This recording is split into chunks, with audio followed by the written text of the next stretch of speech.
technology stocks right now have been market performers for 18 months. 18 months. And I don't know if that's widely appreciated yet. A lot of people say when you have this type of outsized movement in one sector, whether it was energy stocks in the 70s, or .com stocks in the 90s or new era stocks today, that only ends one way. They fall out of bed and the whole thing comes crashing down. That's how it is. I think there's a good chance, I've been arguing this for a while, that we could liquidate out this new era sector by reviving all the rest sectors that haven't done anything in this bull. And we could actually have a revaluation of new era go on while the overall market still goes up. Some of the best times for the stock market historically have been when volatility is at its highest levels. Every time the economy slows down, we get a big productivity boost. But is that a real rise in productivity, or is it just the rise you get in every recession we ever have? Jim, here we are, another get together, meeting of the minds. It's early February, lots of sort of moving pieces in the market, in the economy, and these conversations, with you help us and our audience sort of try to get at what you're paying attention to, what investors should be paying attention to, what's changing in the markets.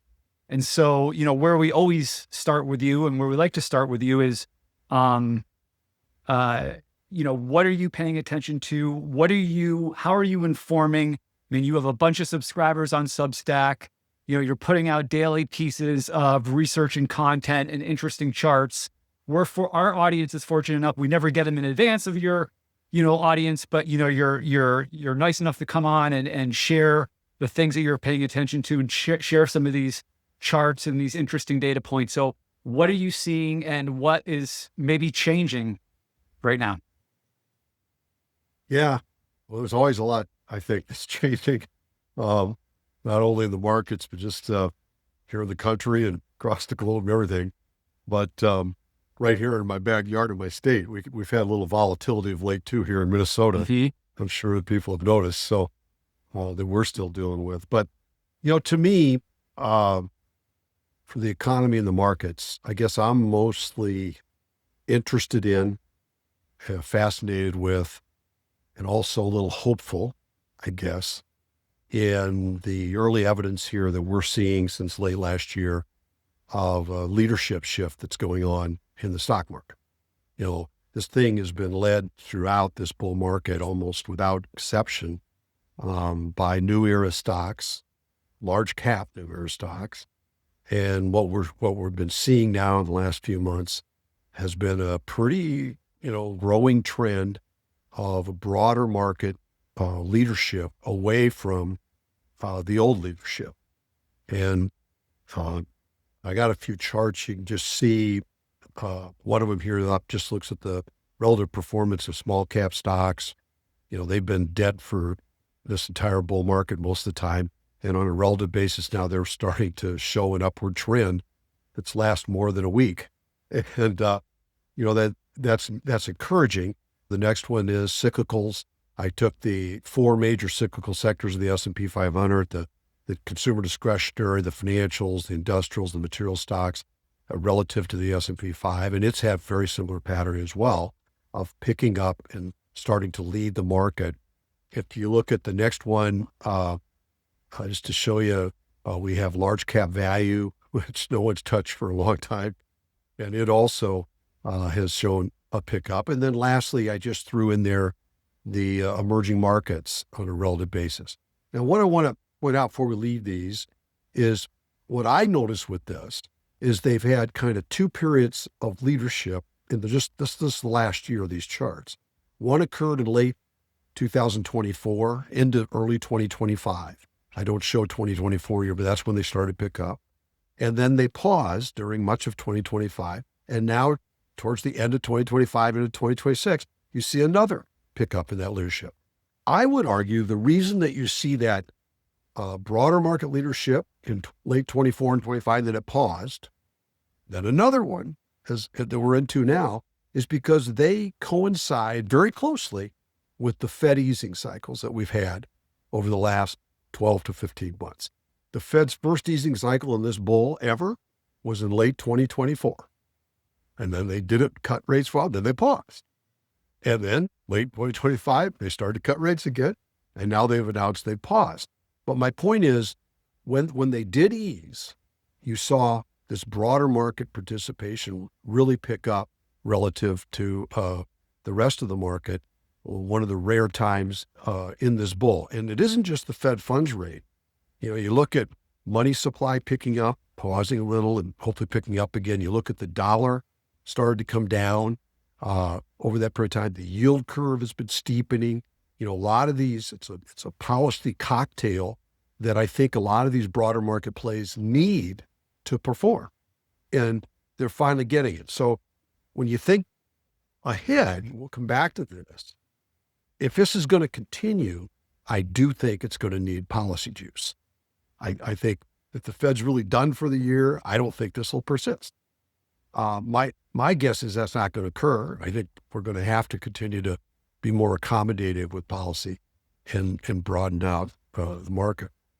At the same time that this is going on, what is almost more fascinating to me is what is going on with new era stocks. Okay. And if you look at this chart, the red arrow got a little out of place there, but if you look at this chart, this is the relative total return of the S&P 500 technology sector. I could combine it with the communication sector for New Era. They have similar looking charts. But what I want to point out is, look how much the relative performance of tech stocks has really come down now off its high. It's been a rather persistent trend most this year, even dating into late last year. And it's fairly significant. What's really fascinating is if that red arrow's in the right place, the relative technology stocks right now have been market performers for 18 months. 18 months. And I don't know if that's widely appreciated yet. I mean, let's face it, tech stocks have been doing so well for so long. We're all overweight them. You can't hardly help it. You own some. If you just didn't sell them, their weights went up relative to everything else, and everyone's gotten overweight in that whole new era sector. And we can't bring ourselves to reduce them because, every time we do, they go up more, and they just don't lose. And so it's kind of a rarity in this bull to see an 18-month period where they have not outperformed the market. And it wouldn't take a lot more where they'd be losers over 18-month period. So I do think that it's not just that broader stocks are picking up. You can see money kind of leaving the leadership areas. There's truly a sort of a rebalancing that I think is going on where people are finally saying, well, maybe I shouldn't have as much here in the new era as I used to have. And I really don't have much small caps or international, which now is doing really well. Maybe I should get a little over there. And just a little flow, given how little is owned over here in these buckets and how much is owned over here, is making quite a difference in the relative performance of this. One last point I want to make on this, and this chart to me is where the hope comes in a little bit,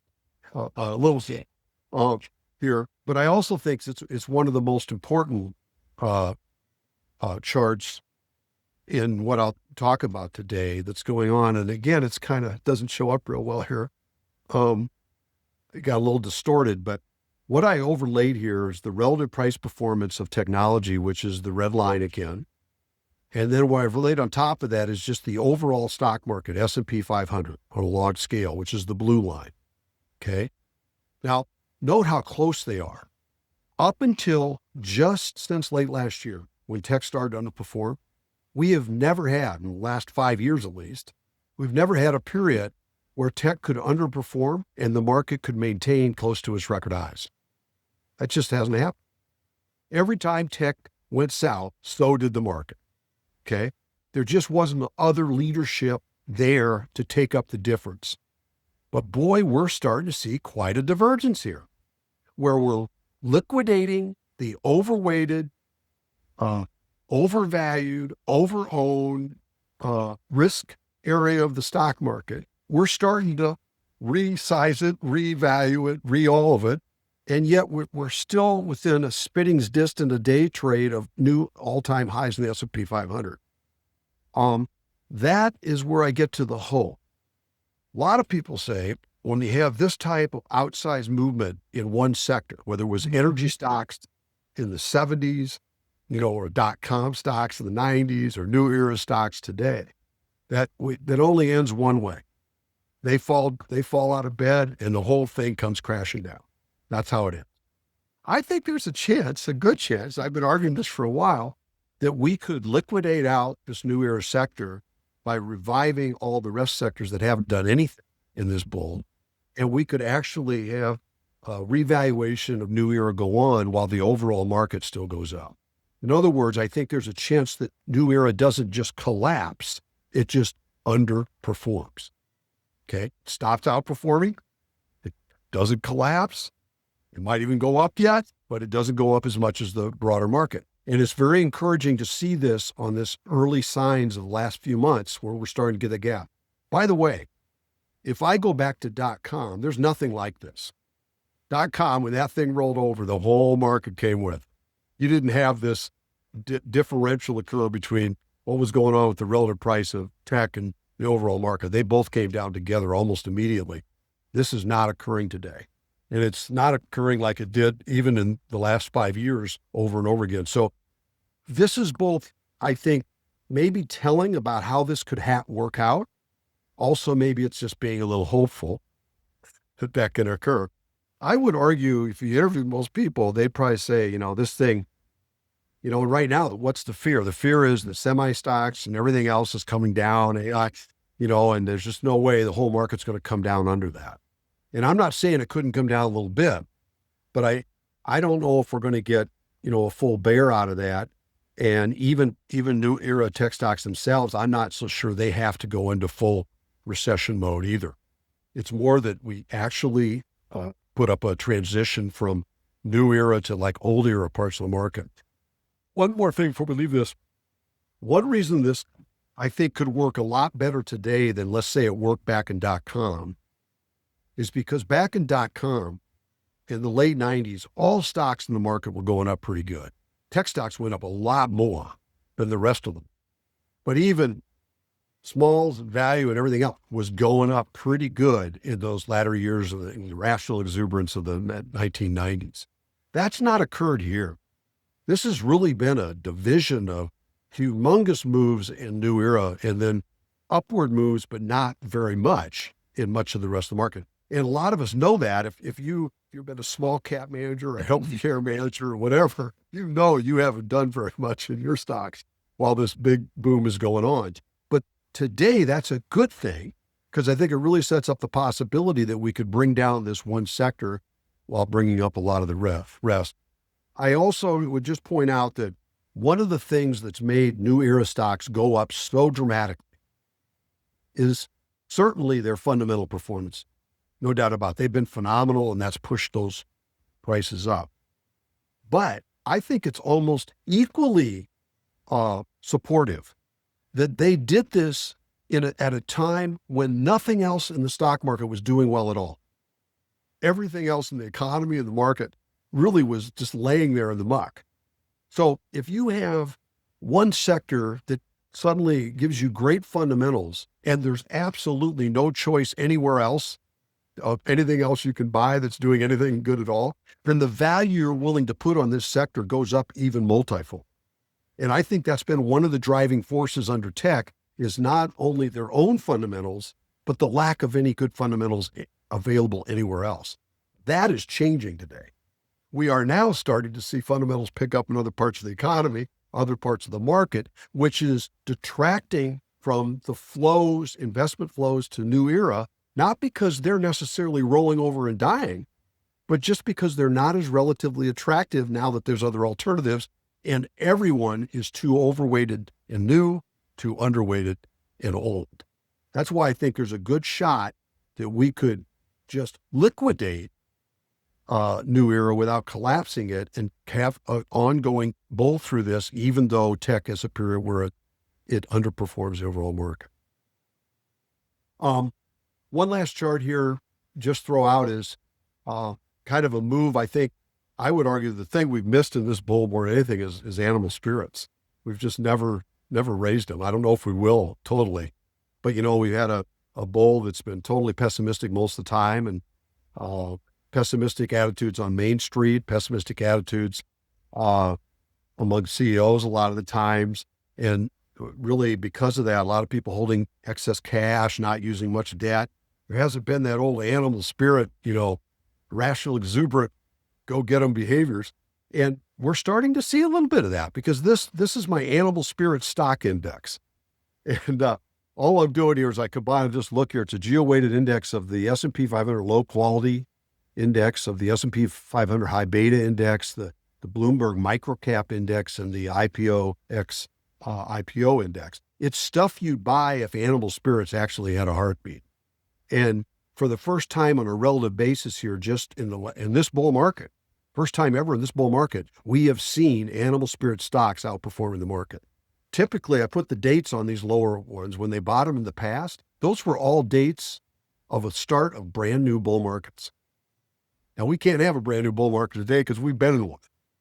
But in some regards, much of the old era market is maybe starting a bull market, a brand new bull market that we haven't ever had in much of the stock market. I think that's kind of what is maybe going on. Anyway.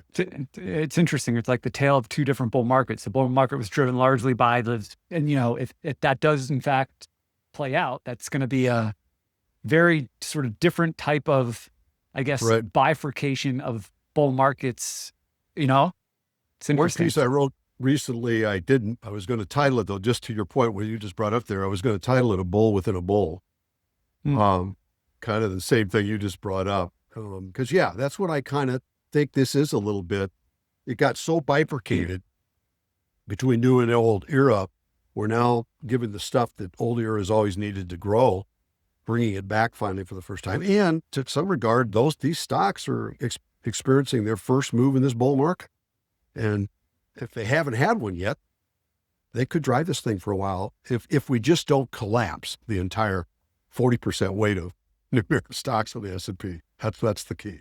And maybe that's the hope rather than the reality. We'll see. So we saw a boost. We just got the Q3 productivity growth, I think, a little while ago, and we saw a boost in Q3 productivity growth. But you wrote a piece where you were talking about the idea that you think that might be a mirage. That may not be what it seems. So can you talk about that a little bit? Yeah. Well, there's a lot of chatter about AI and productivity. And really, it's always been around with New Era, but it's even taken on with steroids lately with AI and its ability. I think the reason it's gotten so much attention is, can it replace us humans? Which knowing who we are, probably wouldn't take a lot to do that on a lot of days, but I think that's got a lot of attention. The idea of, having robots do everything and we can just sit at home, is, we could have that type of productivity going on. I don't know. I kind of suspect we haven't had as much productivity yet as we think. I'm going to get at this point with a couple charts here. This one, just overlays the unemployment rate here, which is the red line in this chart, with annual productivity growth going back to 1948. And it's a busy chart, but I'll tell you what I point out. The red dots in this chart on the unemployment rate just show every cycle where the unemployment rate rose, okay? Every cycle, there's like 10 or 11 cycles where you go from the lower dot to the upper dot. In every one of those instances, when the unemployment rate goes up, productivity surges. Well, it isn't really productivity. It's just we cut staffs. If you think about it, I'm running a business with $100 in sales and 10 employees. If I come in today and I cut the employee count to 5, my productivity is going to go through the roof for at least a period of time. Because now I'm going to have the same sales with 5 employees rather than 10, and I'll have massive productivity. And that's exactly what happens. And every time the economy slows down, we get a big productivity boost. And what makes this expansion unique is the unemployment rate's been rising for the last 2.5 years by a full percentage point. And we've had a rise in productivity. But is that a real rise in productivity, or is it just the rise you get in every recession we ever have? So if I look at the next chart, these separate the productivity cycles into those that occurred when unemployment was rising, which shows this chart, we got decent productivity here. And if you look at the period we've been in, we've got productivity growth of 2.73% annualized here in this cycle when unemployment rate's been going up. But really, there's nothing significant about that. It's pretty par for the course of what you typically get when an unemployment rate goes up. Okay, it's what we almost always have had. What's more significant about real lasting productivity is the next chart. This looks at productivity cycles when the unemployment rate was going down or staying flat. And we're doing terrible on that basis.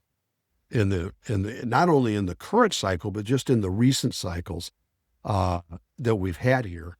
And, we really haven't had a real live productivity cycle on this basis where we didn't just boost output per hour because we cut hours worked. We actually were boosting output per hour on more hours worked. We haven't had that since .com in the 90s. So I don't know. I don't know for sure. None of us know. But I suspect productivity might be less than we suspect going through this period. Not saying it won't show up. The other thing I'd point out is I don't know if we have an appropriate measurement in this country anymore about productivity. We've had an economy where that concept came up, and we were an industrial economy, and we calculated productivity by counting the widgets coming off the factory floor. Okay, number of widgets, number of people are working, boom, productivity. But now, we've got basically a service-based economy, and how in the heck do you calculate productivity of service-based economy? And tech is a lot of the same kind of thing. It's service-oriented. You can't really count. I use a computer to make these charts, and I'm doing it a lot faster than I did when I had to plot them on graph paper when I started in the early 80s, before there was a PC computer to do this. But I don't know how to measure that. On the other hand, I also spent a lot of time today watching for the NBA trade deadline to see if the Minnesota Timberwolves might get Giannis. So, how much productivity do I actually have because I have AI at my disposal?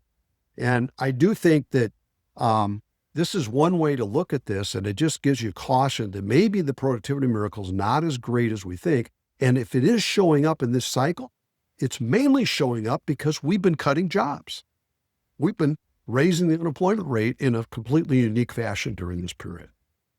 And just for us to break some basketball news here, I believe they said Giannis is not getting traded. Is that correct?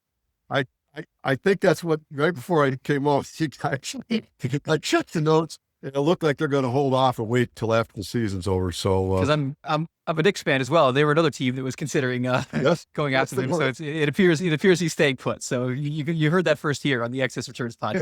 There we go. Breaking news. But the other thing that's interesting to me is, if you think about AI and productivity, like we want to eventually see AI in these productivity numbers, but it's interesting, like the balance here of you've made the point here, like these productivity numbers could go up for bad reasons, and maybe they also could go up for AI. So I would think it's probably hard to figure out, like if AI starts having an impact, it's probably gonna be hard to see it in the numbers, right? Yeah, I do think that's the problem, Jack. I think we just don't have a good measurement for productivity anymore. It's hard to measure the productivity of what all of us do all day long, for example. I don't know quite how you do that. A lot of days we just look and read things and we get ideas in our head. That was maybe a good day, but we didn't do anything with it yet. But, is that a productive day or not? I don't know. It's not like we're putting stuff out on the factory floor in boxes. There's still some things like that. There's still, sales going out the retail door. There's things like that you can measure, but there's a lot of things that we can't. And I also think there's a lot of noise in this. We use these new technological weapons and have for a long time in ways that aren't very productive. In fact, they can take your attention off the ball a lot during the day, and you end up doing a lot of other things that probably aren't that productive too. So it's hard to know where we're really at. But I would say that I would caution this idea that productivity is exploding, because I think it's a lot just due to the fact that we're not growing the job market very fast.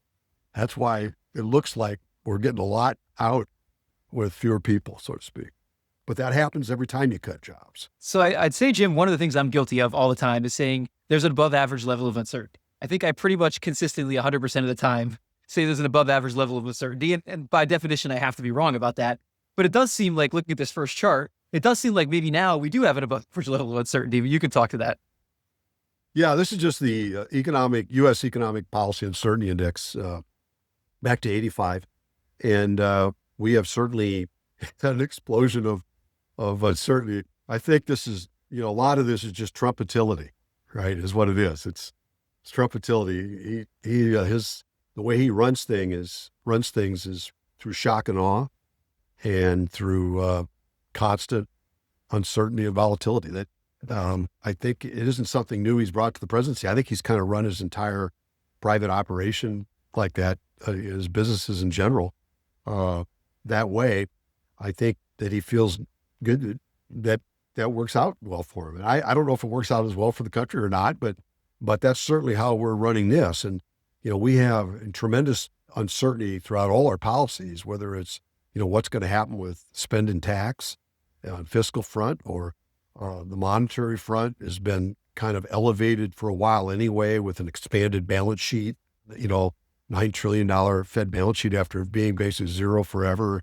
And then will they, won't they ease or tighten, and those kind of uncertainties. We've had incredible immigration policy uncertainties. We've gotten elevated defense uncertainties. We're bombing boats in the open sea and attacking Venezuela, and we're threatening to take over Grenada by force. And we got trade policy uncertainty with tariffs, just on and on and on.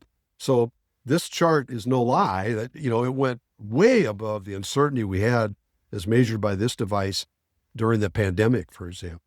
And it does give you an unsettling sense of, gosh, everything's so volatile every day. I get up every morning, something new's going on, and, how do I make investment decisions in that environment? Well, what you find out is that some of the best times for the stock market historically have been when volatility is at its highest levels. If I look down at the bottom where those red dates are, you can see when it was calm and very predictable in 1987, 1990, 1998, 2018, 1024. Well, or you could update that a little bit and move into the early part of 25. All those times when you felt good about the world, it felt like it was settled, predictable, and we knew where earnings and everything else was going to go. Those were horrible times to be invested in the stock market. Awful times. Why? Because, things turned out a little worse than you expected, and you weren't valuing things appropriately. But on the other side, look at all the green dates. Those were all wonderful times to buy this market. Wonderful times. The last best time was April 25th, on the day that President Trump, with his whiteboard on the White House lawn, was listing tariffs he was going to raise to everybody. That was it. You should have turned off the television and called your broker that very day and loaded up. And it would have been a wonderful buy. It was the nadir of uncertainty in the United States and the perfect time to buy. The next chart that you just shows this quantitatively, the difference in the highest quintile uncertainty versus the rest of the time. Not even the lowest quintile, just the highest quintile periods of time versus all of the other four quintiles, if you will. And there's quite a divergence there that's going on. From an investor standpoint in the equity market, uncertainty is your friend. It really is. It's not comfortable. And it can keep you up at night. But generally, it's your friend. When there's disarray and people are that scared, guess what? They're under-owning assets relative to long-term norms, probably. They're undervaluing them, all of that, because everyone knows it's bad. That's a great time to be buying. So I wrote a piece on this called "Careful What You Wish For," because the day you come in and you're feeling very calm and serene about things, you probably should call your broker and sell. That's probably a better time to do it. So if Trump utility goes away, man, probably want to sell on that day.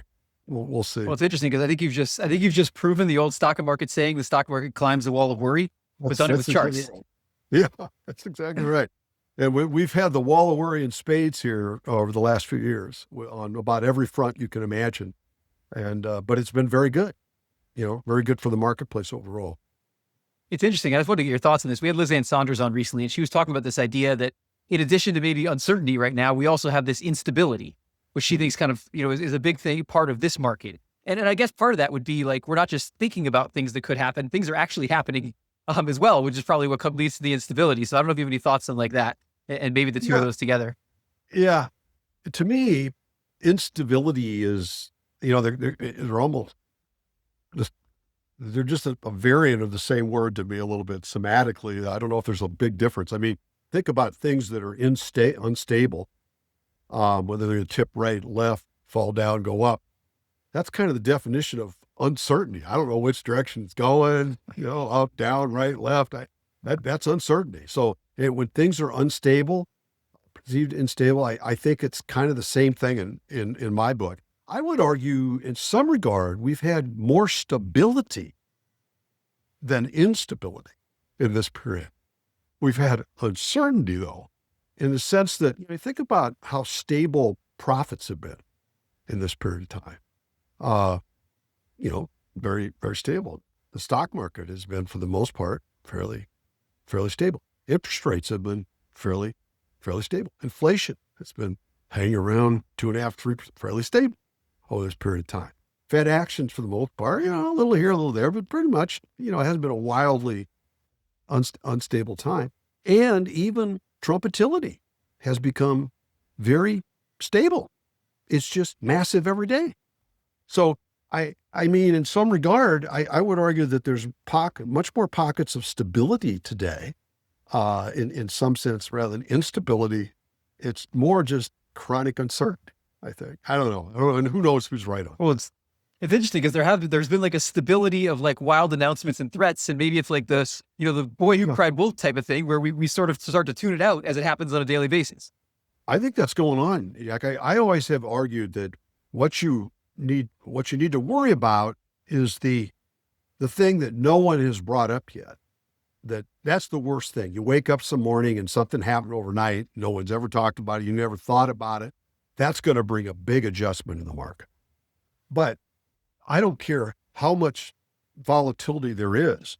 If you've vetted it already, and the market does that pretty rapidly, vets new issues. If it's been vetted, it's no longer a real risk anymore to the market. The markets have adjusted for that. And so old news and even new news that everyone knew was coming because it's the same pattern of behavior, eventually it's just discounted away. I think that's somewhat of what's happened with Trumpitility. We've just kind of come to know that we're going to have more and more and more and more and more, and it's just going to have less and less impact from what it might have had earlier. You wrote a great piece recently, and one of the things everybody's been looking at right now is the jobs market, because that to some extent, the Fed is very focused on the jobs market, and people want to understand what the Fed's going to do. So they want to understand what's going on behind the scenes. And you wrote a piece recently talking about some of the warning signs you're identifying within the job market. And so we want to just work through some of these charts, and maybe you could talk to some of those things you're seeing behind the scenes. Yeah, the reason I'm kind of focused on job market is because, there's been some data of late, particularly the GDP numbers, that were pretty strong. We had like 3.5% second quarter growth and 4.3% third quarter growth. We had recently a GDP Atlanta Now number that was 5.5% for the fourth quarter. And I think that's given people a sense of economy is really doing good. It's doing great. And I don't really think it is. I think the economy is a lot weaker than people anticipate or think right now. There's reasons why those GDP numbers have been up, and it's largely due to trade volatility. We just talked about volatility and uncertainty. It's the wicked trade volatility in imports and exports that has really created unsustainable levels of GDP growth. If I look year to date at GDP through the third quarter, it's 1.8% annualized, taking out trade volatility. So I think that's a better representation of where we're at. But at the end of the day, regardless of what happens to GDP or any other economic statistic, I think jobs are going to rule eventually what's going to happen here. Because jobs go to zero in this country, it trumps everything else, no pun intended. It literally does. Because you cannot have zero job creation because you take away the essence of American capitalism, and that is opportunity. And if you eliminate opportunity, you have killed the essence of the economy. And there will be a response to that. Have to. The public will demand it to respond to that. So to me, if you want to know what the policy officials are going to do, watch the job market. As long as that is weak, it's going to force the issue regardless of what the other data is. And that's why I'm focused in on this. And I just see a lot of weakness here. This is just the combination of the monthly manufacturing and service employment surveys done by the PMI. And if I average those two together right now, you could see throughout this bull really, or at least since 2024, they've been extremely low. It's been a very moderate kind of almost, living on the edge of what we'd call recessions in the past, or very close to. If it got any weaker, it would be recession-like in a hurry. It's not up there at 55 to 60 or something where you can say anything, there's robustness and health here before we got into any trouble. We're on the cusp of that in this particular job metric. Another one, which is kind of archaic, but it's had a pretty good record, is I'm looking here at growth. The blue line is annual growth in ADP employment for private non-farm payrolls. You can see that itself has gotten down close to the 0.5%, 1/3 of 1% growth year on year, about what the national non-farm payroll employment growth rate is. That is pretty close to stall speed in job creation by itself. But what I've overlaid over that is an indicator, which is basically looking at the performance of Walmart stock to a luxury global retailer index, and it's on an inverted scale. So Walmart has been outperforming high-end retailers. Low-end Walmart has been outperforming high-end retailers. It's been coming straight down. And you can see historically, it doesn't go back that far, but historically that's been really closely lined up with what happens to the job market. When Walmart's doing well, the job market's generally doing poorly. Why? Because Walmart serves the lower income distribution, and more people that come to Walmart in bigger numbers means the economy is getting worse. They're coming to look for bargains or whatever. And typically in the past, when we've had this type of decline, or in this case, increase in Walmart stock relative to luxury retailers, you've had continued ongoing weakness in the job market. So another indication that weakness is not only here, but is likely to continue. Another one looking at here is youth unemployment. The blue line is the youth unemployment rate. The red line is the total unemployment rate. Historically, youth unemployment rate goes up first a little bit, and it goes up further than does the overall unemployment rate. Makes sense. When things slow down the economy, it hits the least experienced, youngest people first and the hardest. And so the blue line's kind of a good indication of where the red line may be going. The gap historically between these two has been about 10.3% differential between the youth unemployment rate and the overall unemployment rate. Today, though, that differential is 11.2%. So it's almost 1% higher than its average differential, which again tells me there's still upward pressure on the unemployment rate. This one's just almost a crime. Kind of. Chart crime. Shouldn't be this way. Yeah, shouldn't be this way. And I've written about the fact that we had a downshift in growth in the United States in 2009-10 that we've never regained. And we've been growing much slower since then. And it shows up here. This is the average duration of unemployment. If you go back prior to 2009-10 there, we never had an average duration of unemployment of more than 20 weeks. And it averaged from 1948 up to 2010, it averaged about 13 and a half weeks. Today, our unemployment rate is twice as long, the average duration of unemployment. It's a half a year long. So not only is there no job creation, you can't get a job because job creation is basically zero. But if you lose your job, you can't get another one. You're just out of work for half a year. And, the only time it's really been worse was during the severity of the the Great Recession of 08-09, briefly during the pandemic. But it's about as worse as it's ever been, and it's going up during an economic expansion. We're not even in a recession, supposedly. So again, how does the Fed decide not to ease? when job creation's fallen to zero and when people are out of work almost half a year, they can't get a job. And that's what I mean. The pressure is going to build, I think, unless these numbers improve, the pressure is going to build to bring more policy juice. I think it's going to build on fiscal juice too, on spending and tax juice.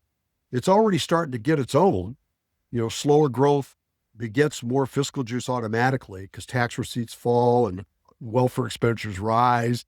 It's bringing the dollar down is helping improve the competitiveness of U.S. produce. The yield curve is steepening, which should help in the out years here as we go forward. So it's starting to do, but I think that this is where these charts that I'm showing, I think there's a lot of pressure here for the Fed, even in those last commentary, to say that the job market looks like it's stabilizing. Where in the heck does he see that? Because I sure don't. Can't remember Jim, what do else you have I any? had. Do you have any sense about like what like has fundamentally changed in the last 15 to 20 years? Like these are just like for examples, like maybe like I'm just thinking like home ownership in this country has gotten a lot harder, and you have much less household formation happening, and maybe people are having kids later, or like I'm trying to think like what since the financial crisis would have been the big drivers of this. I mean, do you have any thoughts? You named some of them. I wrote a piece about this, I don't know, with a year ago maybe. And I might write another piece about it. And what I'm going to write about that piece is I'm going to give the day that animal spirits died, taking after the song, The Day That Music Died, the old famous song. And you listed some of them. Certainly demographics played a key role. If you look at what our population or labor force participation rate, it went up regularly. And you got into 2000 and it rolled over and it's been sideways to down ever since. And that's good. But in addition to that, demographic is bad. Now we're shutting down immigration. And Right. my kids, I come from one of 7 kids, and I only made 3 labor inputs myself. And my kids, probably won't average a little more than 1 each. Like you say, they're waiting longer to have kids and they're having fewer kids. And that's kind of the state of America. And if you go back historically, the biggest driver to growth throughout the world and throughout history has always been its rate of resource growth, land, labor, and capital, primarily labor. And the story of America and its success has been we always had fabulous labor growth because of immigration coming to this country. We don't have that anymore. But in addition to that, I think in 2008, 9, and 10, we killed off animal spirits, literally. If you look back, we convinced everyone that it's dumb to borrow money in this country. It's really, that's how you get in trouble. And we're going to pass regulations to make sure no one can borrow. And we did that. So if you look at debt propensities, they have just plummeted since 08, 09. If you look at debt to income in the household sector, it rose steadily. Debt to equity in the corporate sector rose steadily up until that 08 to 010 period, and they've both been coming down ever since, just chronically. We're borrowing less and less per dollar of income than we ever used to. When I grew up as a kid in the 70s, when I started I was told all the time, it takes money to make money, with the idea being you should borrow a little money. Okay. I wish I would have, because my mentor told me I should borrow money and put it in the stock market. And if I would have done that 40 years ago, I'd have a lot more now than I would. But my point about it is that's an attitudinal shift of conservatism that's been there ever since. That was such a frightening event that we promoted. Our leadership, I think, promoted it as such a frightening event. There have been books written about it, and interviews given about it, and how. And ever since then, there's been conservatism in this country. Also, cash holdings are very high. We have some of the highest levels of cash relative to GDP that we ever have had historically today. Confidence has been notably lower, particularly in this cycle. Those are things that was just part and parcel of capitalism. People would take risk. They'd use leverage. They'd roll their cash. If you look at monetary velocity, Justin, it rose kind of, or it stayed flat. That is MV equal PY. The V The dollar of GDP created by each dollar of the money supply stayed kind of constant or grew at a slow, steady pace. But you got this in the early 2000s, it's gone straight south. The biggest collapse ever. The rate of turnover of the money supply is far less than it used to be. So I think it's a combination primarily of demographics. That's a lot of it. Mm-hmm. But it's also, I think, killed animal spirits. And if a leader in this country wants to get America great again, or whatever you want to call it, I think what they need to do is to stoke and restart animal spirit, the thing that made America great. That's what they need to do. Get people to do that as a way, of course, to path to success in this country, because we certainly don't have that. And we've been suffering from that, I think, over the last 15 years. One reason we haven't had a recession in 15 years, outside of the pandemic, I would say an endogenous recession, is because no one's been aggressive enough to get in trouble. No one's leveraged the balance sheet. No one's taken their cash down. No one's got out over their skis. No one bought too many goods. No one overstaffed their companies. And there was nothing that the recession could bite into. Even in very slow growing times, we couldn't tip it down because everyone's been so conservative. Anyway. Well, and what's interesting with that is you have like businesses in the private sector being very conservative. I'm not saying the animal spirits were like in the government sector, but certainly the borrowing and the balance sheet expansion and debt levels have expanded in. True. And I think some of that is because it's subsidizing for the lack of growth created by the private sector. Mm-hmm. That's what it's doing. I mean, it mandates more. There's a reason why we didn't have much debt in the government sector back in the 50s and 60s and 70s, because the private sector didn't need it. They had internal endogenous growth driven by the things we just talked about, primarily demographics. We don't now. What do you do with that as a government? If you don't do it, you give it some juice to try to help it. Mm-hmm. And you set up new programs to support those that are falling behind. And that's exactly what we've done. I would say that rather than set up the programs, what we need to do is focus on how do you restart animal spirits, because that's the rest of it's Band-Aid. Do you have any, we're kind of getting off we'll get back to the charts here in a sec, but do you have any thoughts on the, I don't know if I leave the Trump accounts for the savings, the $1,000 per new child? What do you think of that that's going in the market that can be used, that they will have that as a savings? It's not even a savings. It's like an investment account effectively. Yeah. I think I like the concept. I don't know if I like the specific program, but I've always, long time, I wrote about this many years ago. I like the concept. I think that rather than one of the problems we have now with Social Security is that was set up on the basis of having a big bubble of baby boomers paying in and a small bubble coming out the other end that needed it. And it worked fine. That's also why we got healthcare problems today, because it was financed the same way. You got this big bubble paying in while they're working and only a small bubble declaring benefits, taking benefits. So it's easy to finance it. Well, now we got big bubbles gone to the tail end, and all of us need retirement funds and we all need healthcare, and there's only a smaller bubble supporting it. It's not going to work. Okay. We're suffering from that. And I would argue that rather than what we did is take money out of your working accounts and put it into fixed dollar. We didn't even invest it. The government has a liability on the books, kind of like a defined benefit plan, not a contribution plan. What we're talking about, I think it makes a lot of sense that demographics people could come up with the correct number that if when you're born in America, or maybe when you become a citizen in America, even at an older age, you are given a stock portfolio that invested in U.S. stocks or global stocks, whatever the case may be. And I don't know exact amount, but it would be an amount that by demographic tables would be by retirement, it would be enough to fund that situation. I think it's a great thing. I think it'd work better. It's not as dependent upon demographic flows. It also, I think the bigger benefit of it would put everyone in America on the same page. We wouldn't have Main Street being angry with the equity owners on wall, because everyone would be on wall from the day they were born.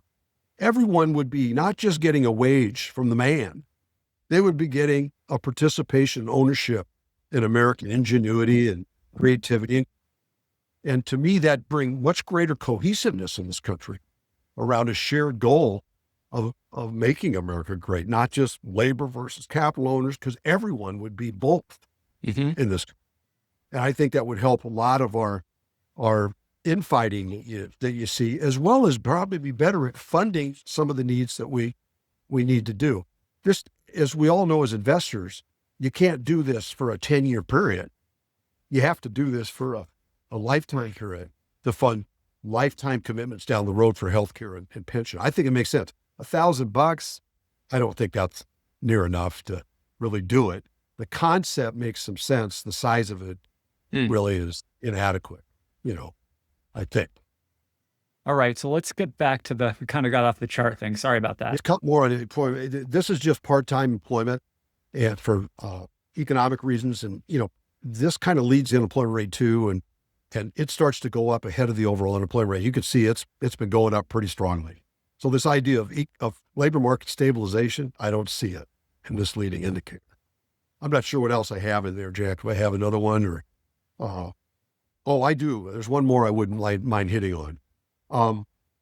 This is overlaying the unemployment rate, the blue line there again, with the savings rate in the red line. And the reason I throw this in here is this is what's happening right now. Not only is the unemployment rate going up, but people are spending down their savings too. That's a double whammy of weakness for the future. That is a double whammy of weakness. Not only are people losing their jobs, but those that aren't are trying to maintain lifestyles, not because they can afford it through their income they're generating. They have to use their savings and they're bleeding them down. The savings rate has gone from 6% down to 3%, while the unemployment rate has gone from 3.4 to 4.4, roughly, over the last couple of years. That just hasn't happened. If you look back historically, I just took it back here to 1990, when the unemployment rate goes up, people tend to save more because their unemployment rate goes up, they're worried, they start to hang on to they reduce their spending because, things are looking worse in the economy. And then when the unemployment rate goes down, they lighten up, use some of their excess spending power, get some luxuries. This is just the opposite of what's going on right now. We're not only losing people in the workforce, but we're taking down our dry powder. And to me, that leads to further weakness down the road, not the other way around. Just one last thing. This is S&P earnings there in the blue line, 500 trailing 12-month earnings. And the red line is S&P 500 company employment. And no one thinks earnings are at risk. Everybody feels really good about earnings this year. I think the expectations for S&P earnings are something like 15% growth or something. And I'm a little worried about that. I think the economy is weaker than you think. And one of the things that could really kick us would be if earnings start to roll over a little bit. Well, I'll tell you, if earnings are this great, why are companies cutting staffs among S&P 500 companies in one of the most aggressive ways they've done in this entire bull? And in the past, whenever they've cut staffs, their earnings either were or started to roll. So I just see evidence of weakness here emanating from the jobs market that tells me that I'm not sure we can just stand pat here. I think we're going to end up easy. Just this morning, by the way, we had the Challenger layoff announcements come out for January, and they surged up 180,000 or whatever. Biggest January surge we've had since 2009, by the way, in layoffs. And we had the JOLTS new openings that fell big, and they're now back to levels that were first had in 2018. So they just, to me, I don't think the job market's stabilized. I don't think the economy is healthy in the sense of growth. I think it needs help. And I think it's going to be these job reports ultimately that's going to force policy officials, not just the Fed, but I think the federal government too, into greater action on that front to restabilize the job market. Do you think there's any AI yet in any of this? Like, are we seeing, this is one you could argue maybe AI plays a role, like the youth employment one is one you could argue maybe AI is playing a role. But you could also argue, I guess, it's too early and maybe we're not seeing that impact here. Do you think there's any AI at all in this type of stuff?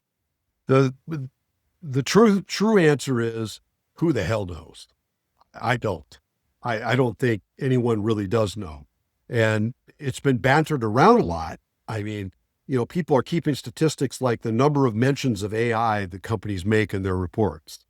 So they certainly say it a lot and that kind of stuff, but that doesn't mean it's happening. And I think I lean a little towards the view, it'd be a little quick for that to be happening. If I look at past innovations to the marketplace, as they come about, it doesn't generally, we just learn about AI and then boom, everyone's out of work. It doesn't quite happen that quickly. But I don't know. AI is not anything we've ever had before, so I don't know, but I suspect that this isn't AI at work yet in that regard. But I don't know. I don't know any more than anybody else does on that for sure. So Jim, it sounds like, if I were to try to sum up, you're seeing these cracks, these weaknesses in the labor market. It sounds like maybe the Fed is possibly a little, and from your perspective, possibly a little bit behind the eight ball here. But that from a stock market standpoint, you're still positive, particularly on those parts of the market that are kind of playing catch up, but that it also is tied into the Fed easing cycle and monetary policy outside of something exogenous that shocks us that we're not kind of talking about here. Is that kind of correct? Because it's like, on the one hand, it's like you're positive on different parts of the equity market, and I think the equity market in general, but you're also kind of saying, listen, there are some things that we might need to be paying a little bit more attention to, particularly in the labor market. And that if the Fed is sort of doesn't do anything here this year, that might be problematic. Is that kind of a correct summary? Yeah, I guess the thing that's good about this, if you go to the next one, just real quick, Jack, too, the other side of this argument's inflation that the Fed's hanging on. This just came out during the last few days too. The blue line's there, the annual CPI inflation rate, 2.7. And the red line is just the true inflation rate number they calculated every day. That's now down to 1%. Now, just by its history, that would suggest we're going to return to 2% inflation maybe this year on CPI. But my point is, I think both the stories are debunked. I don't think we have an inflation problem. I think the job market's way too weak. I think we need policy support. Now, the reason that is important is because I don't think we would have awakened old era parts of this marketplace. We wouldn't have awakened the equal weighted S&P, small caps, cyclical stocks, value, international stocks, unless policy easing was brought to the party, which it has started. As I mentioned, we started in 2024 with easing, but we've also improved the money supply. We've steepened the yield curve. We've brought the dollar down significantly over that period of time. I personally think fiscal stimulus is going to expand as well over that. All of those are ingredients that generally are required to push up the old era parts of the stock market. Indeed, most bull markets start with massive policy easing, and they're led by old era parts of the marketplace. We didn't get that to start this market. We started with tightening and lived under a tightening. And it's just now happening that we're starting to bring ease for the first time. And guess what? Early cycle, old era sort of stocks are responding. So if the Fed doesn't respond and the federal government doesn't respond with policies, if the dollar goes back up again, if the yield curve rolls over, money growth slows, then I think the bull market is going to get into more trouble, because I think a lot of the stuff that's started to come up will end here, and then it's going to go back to dependent solely upon kind of technology. The bad news is the economy's not all that strong. The good news is, because of that, we're going to bring policy juice, which maybe elongates this bull market beyond just the tech run. Thank you very much, Jim. We always enjoy these conversations. We will see you, and our audience will see you in March. Okay. Thanks, you guys. Thank you for tuning into this episode. If you found this discussion interesting and valuable, please subscribe on your favorite audio platform or on YouTube. You can also follow all the podcasts in the Excess Returns Network at excessreturnspod.com. If you have any feedback or questions, you can contact us at excessreturnspod@gmail.com. No information on this podcast should be construed as investment advice. Securities discussed in the podcast may be holdings of the firms of the hosts or their clients.